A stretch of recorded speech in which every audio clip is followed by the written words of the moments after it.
If you recently open Microsoft apps like, for example, Excel in this case recently, you may think of, wait, where is Copilot button goes? Because now I do not see it.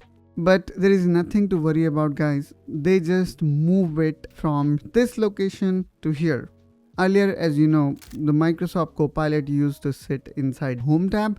But now in Microsoft Office apps, the Copilot now appear as a small floating button in bottom right corner. So if you are looking for Copilot in the menu and cannot find it, look at here.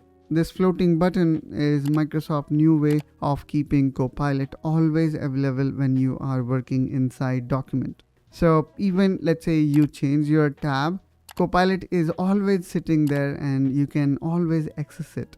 The idea is simple. Instead of going to ribbon every time, you can open Copilot directly from your workspace.